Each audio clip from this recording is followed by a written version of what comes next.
Assalamualaikum warahmatullahi wabarakatuh. Terima kasih Tuan dan Nona yang sudah tekan tombol like dan berkomentar juga. Oke, kita lanjutkan saja ceritanya sambil bawa jalan-jalan. Si bocil mau jalan-jalan katanya. Yuk guys. Bab 371 tak tertandingi di dunia. Setelah sekian lama, Guru Si dengan hati-hati meletakkan mangkuk porselen dan menghela nafas lega. Benda ini adalah porselen tempat pembakaran kayu. Tuan Si mundur selangkah dan melihat ke mangkuk porselen, matanya dipenuhi kegembiraan. Tempat pembakaran kayu bakar yang hanya ada di buku-buku kuno dan telah hilang dalam legenda. Legenda itu benar, di dunia ini memang ada porselen tempat pembakaran kayu. Dia tidak bisa menahan kegembiraan batinnya, dan semakin keras dia berbicara, dan semua orang di ruangan itu dapat mendengarnya dengan jelas. Bagi seorang penilai di dunia barang antik, tidak ada yang lebih mengasyikkan daripada menemukan harta karun yang begitu unik. Tempat pembakaran kayu, apa itu? Saya pernah mendengar bahwa tempat ini dikatakan lebih maju daripada 5 tempat pembakaran besar seperti Rukil, tetapi tempat ini sudah lama hilang. Bukankah itu berarti itu sangat berharga? Semua orang berbicara. Tiba-tiba kurator tua itu berbalik dan pergi. Jangan dilelang dulu, tunggu sampai saya turun. Jangan mulai. Pria berusia 60-an berlari dari box VIP ke lantai bawah, terengah-engah dan berlari ke bilik. Para pelajar dan arkeolog yang datang bersamanya juga lari ke bawah. Pada saat ini, sarjana besar pada saat itu, Direktur Museum Nasional Tiongkok, dengan mata berbinar, sedang berbaring di depan mangkuk porselen seperti anak kecil, berbalik untuk mengamati dengan cermat. Lalu dia dengan hati-hati mengetukkan jarinya ke sisi mangkuk. Suara renyah dan manis terdengar. Ini adalah mangkuk porselen, tapi mengeluarkan suara seperti alat musik. Sebiru langit, seterang cermin, setipis kertas, dan sekeras lonceng, itu adalah tempat pembakaran kayu bakar. Memang benar tempat pembakaran kayu bakar yang dikenal sebagai tempat pembakaran pertama dari 10.000 tempat pembakaran di zaman kuno. Buku. Mata kurator tua itu sudah berkaca-kaca. Aku tidak pernah menyangka akan melihat harta karun seperti itu muncul di hadapanku seumur hidupku. Ini benar-benar, katanya sambil melihat ke arah kotak VIP tempat Xie Jing dan Ye Yan berada. Nona Xie, atas nama komunitas arkeologi di Tiongkok, saya ingin mengucapkan terima kasih yang tulus kepada Anda atas penemuan Anda. Andalah yang telah mengisi celah yang hilang dalam sejarah Tiongkok. Setelah berbicara, kurator tua itu membungkuk dalam-dalam.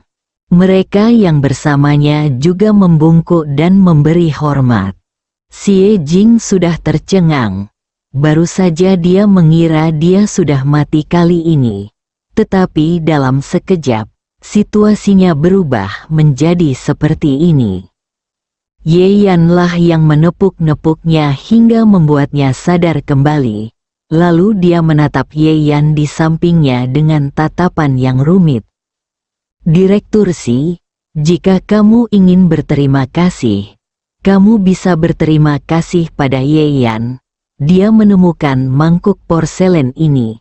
Xie Jing merasakan wajahnya menjadi panas. Dia tidak pernah mempercayai Ye Yan dari awal sampai akhir. Sekarang, bagaimana dia bisa memiliki wajah untuk menerima ucapan terima kasih orang lain? Mata semua orang tertuju pada Ye Yan. Ye Yan mengangkat alisnya. Tapi tidak mengherankan, karakter Xie Jing seperti ini. Zhang Chuxue, yang tidak ikut campur dalam insiden tersebut dan menonton pertunjukan, melirik Xie Jing. Wanita ini tahu cara memberikan pujian, dan akhirnya tahu cara pamer, yang sedikit lebih baik dari ibu dan neneknya. Itu dia.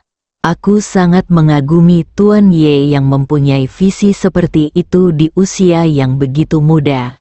Direktur Xi memandang ke arah Ye Yan dan sama sekali tidak menyesali pujiannya. Tuan Ye, Anda benar-benar telah memberikan kontribusi besar bagi arkeologi Tiongkok. Saat ini, suara kasar terdengar. Dinsi, apakah kamu melebih-lebihkan? Itu hanya mangkuk porselen. Bagaimana kamu bisa begitu hebat? Xie Kaidonglah yang berbicara. Dia dipenuhi dengan keengganan. Kamu mungkin tidak tahu kalau Ye Yan terkenal sebagai orang yang sia-sia. Penglihatannya seperti apa? Itu hanya keberuntungan. Xie Kaidong berkata dengan keras tanpa menyembunyikan nada mengejeknya. Banyak orang juga menunjukkan persetujuannya. Tidak apa-apa jika mangkuk porselen itu diambil oleh seseorang dari 4 keluarga kaya. Tapi Ye Yan, seorang pria dengan reputasi sebagai orang yang sia-sia, mengapa dipuji oleh Direktur Museum Nasional Tiongkok? Karena cemburu, kebanyakan orang menggemakan Xie Kaidong. Tetapi meskipun Direktur Xi adalah seorang sarjana, dia dapat melihat pikiran Xie Kaidong secara sekilas. Orang tua itu menggelengkan kepalanya. Kamu benar-benar bodoh. Jika kamu tidak yakin, bahkan jika kamu cukup beruntung mendapatkan harta karun seperti itu, bagaimana kamu bisa berani meletakkan yang terakhir untuk dilelang pada kesempatan seperti itu? Apakah kamu berani? Kurator tua itu bertanya pada Xie Kaidong dengan dingin. Xie Kaidong ingin mengatakan tantangan tanpa malu-malu, tetapi Nyonya Xie menatapnya dengan tajam. Sudah cukup, jangan malu di sini. Dengan kemampuan cucunya, jika dia benar-benar berani mengangguk, itu akan menjadi lelucon besar. Apalagi para kurator bermartabat di Museum Nasional Tiongkok dan keluarga bangsawan di sini tidak takut dengan kurator-kurator lama. Namun dalam bidang apresiasi barang antik, mereka semua harus mengakui bahwa merekalah yang berwenang. Kini kurator lama angkat bicara, mengatakan bahwa ini adalah produk asli. Oleh karena itu, Nyonya Xie segera menghentikan sikap bodoh Xie Kaidong. Xie Kaidong tidak berani melanggar perintah neneknya, jadi dia harus duduk dengan marah. Saat ini, semua orang telah menyadari bahwa mangkuk porselen yang tampak elegan ini sebenarnya adalah barang yang sangat berharga. Tunggu, hilang? Bukankah itu berarti hanya ada satu porselen dari Caikil di dunia? Kurator tua itu mengangguk. Benar, yang pertama dan satu-satunya di dunia. Terjadi keributan seketika di tempat lelang. Selalu ada lebih sedikit hal di dunia ini, dan itu lebih berharga. Terbukti dengan sendirinya apa yang diwakili oleh mangkuk porselen yang merupakan satu-satunya di dunia ini. Tidak hanya keluarga bangsawan dari Dongling, tetapi juga keluarga dari pinggiran kota yang datang ke sini hanya untuk menunjukkan apresiasi mereka juga memiliki ketertarikan yang kuat di mata mereka. Jika Anda bisa mendapatkan mangkuk porselen ini, rasanya seperti memiliki sebuah pusaka, Sudah jelas betapa besarnya reputasi keluarga Anda akan meningkat. Sekalipun Anda tidak menyimpannya, Anda tetap bisa mendapatkan keuntungan besar sebagai imbalannya. Awalnya, lelang ini lebih merupakan pertunjukan. Keluarga kaya sebenarnya tidak peduli dengan apa yang mereka beli. Keluarga Wen menunjukkan status mereka yang tak tergoyahkan di Dongling. Tapi sekarang, begitu mangkuk porselen Ye Yan dikeluarkan, setiap anggota keluarga yang hanya merasa masih ada harapan menunjukkan ekspresi serius. Bahkan Tuan Wen, Lin Sihai dan Dong Changsheng merasa mereka harus memperjuangkannya. Batuk, Tuan Wen terbatuk sedikit dan menoleh ke arah Zhang Chuksui. Mes Zhang, saya ingin tahu apakah Anda tertarik dengan hal ini? Yang lain terdiam.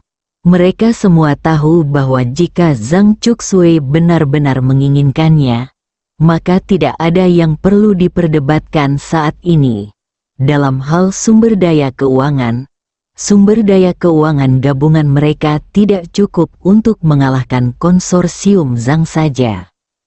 Pandangan aneh muncul di mata Ye Yan. Tak satu pun dari orang-orang ini yang tahu bahwa barang ini dikirim oleh Zhang Chuksui. Zhang Chuksui juga merasa sangat menarik di hatinya. Tetapi di wajahnya dia hanya menggelengkan kepalanya dengan sopan dan pendiam. Saya hanya menyaksikan kegembiraan hari ini dan tidak akan berpartisipasi dalam pelelangan. Bab 372 Harga Setinggi Langit. Ye Yan sepertinya merasakan antusiasme berbagai keluarga bangsawan di rumah lelang tiba-tiba meningkat 3 poin. Meskipun banyak keluarga kelas 2 dan 3 tahu betul bahwa mustahil bagi mereka untuk memiliki mangkuk porselen ini, mereka sangat senang melihat keluarga kaya kelas 1 ini bersaing untuk mendapatkan sebuah mangkuk. Liu Dabao melihat mangkuk porselen di bawahnya. Ekspresi ekstasi perlahan muncul di wajahnya.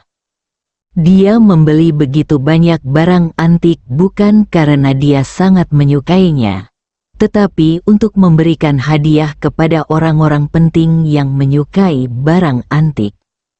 Awalnya, hadiah yang disiapkan Liu Dabao adalah porselen Ruyi, tetapi tanpa diduga, orang besar sudah memilikinya, jadi dia tidak punya pilihan selain menjualnya.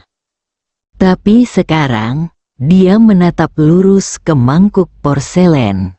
Apakah ada hadiah yang lebih baik dari ini?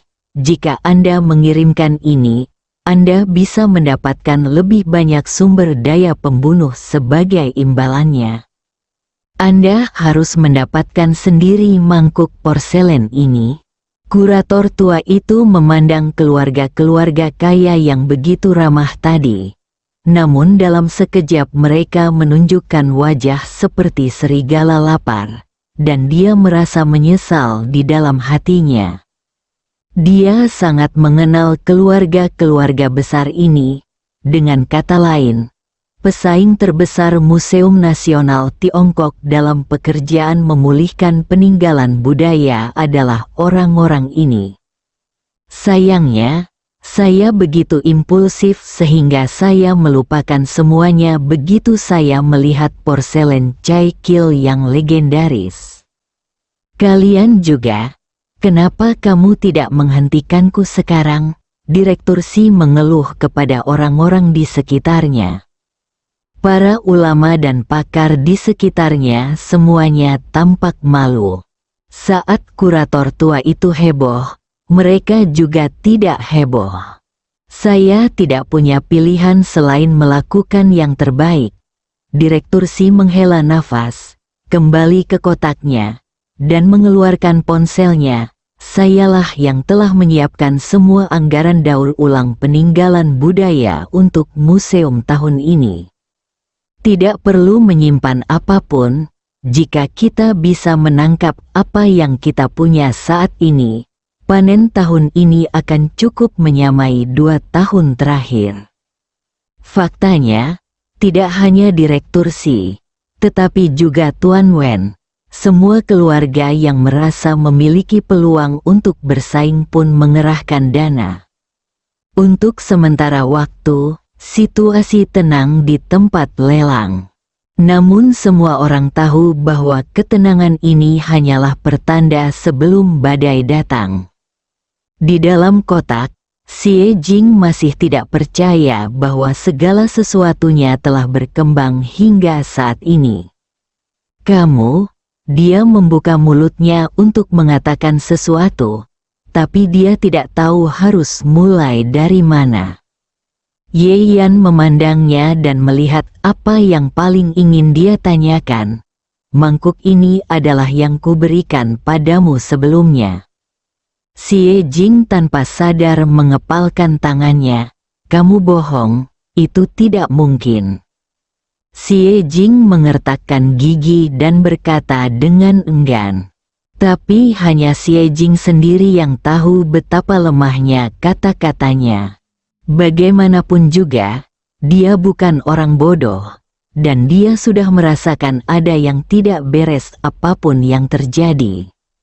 Ye Yan tersenyum tipis dan tidak menjelaskan apapun lagi. Dia tahu bahwa meskipun Xie Jing tidak mempercayainya, nada suaranya sangat terguncang.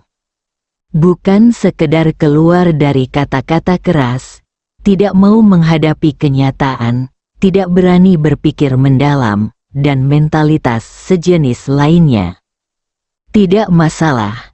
Ye Yan tidak pernah memikirkan apa yang akan terjadi segera. Benihnya sudah ditanam. Apakah kamu masih khawatir tidak akan berkecambah? Setengah jam berlalu, tidak lama dan tidak singkat.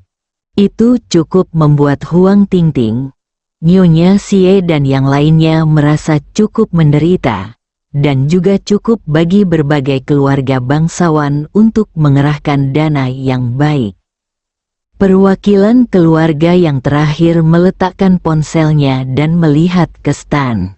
Semua orang terkejut dan tahu bahwa kesenangan akan segera dimulai. Juru lelang berjalan ke atas panggung dan merasakan mata dari keluarga kaya raya terfokus padanya. Meskipun dia memiliki pengalaman yang kaya di tempat, dia tidak bisa menahan diri untuk tidak menelan ludahnya. Sekarang, pelelangan dimulai, harga cadangannya 50 juta. Dia berteriak, ada seruan di tempat tersebut. Pada lelang sebelumnya, lelang ketua Yung Group Liu Dabo memiliki harga cadangan tertinggi, yakni hanya 25 juta. Sekarang jumlahnya menjadi 2 kali lipat. Meskipun dia sudah siap secara mental, wajah Liu Dabo tidak bisa tidak menjadi gelap. Tapi dia segera mendapatkan kembali ekspresi tanpa ekspresi dan menekan penawar di depannya, 55 juta. Biasanya saat pertama kali memulai, setiap orang akan menambahkan 1 atau 2 juta untuk melihat bagaimana sikap orang lain. Tapi semua orang jelas menginginkan mangkuk porselen di depannya. Jadi Liu Dabo langsung menambahkan 5 juta.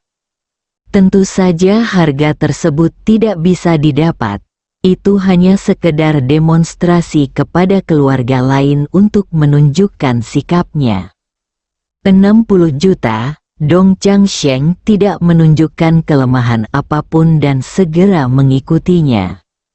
Lalu datanglah Lin Sihai, 65 juta.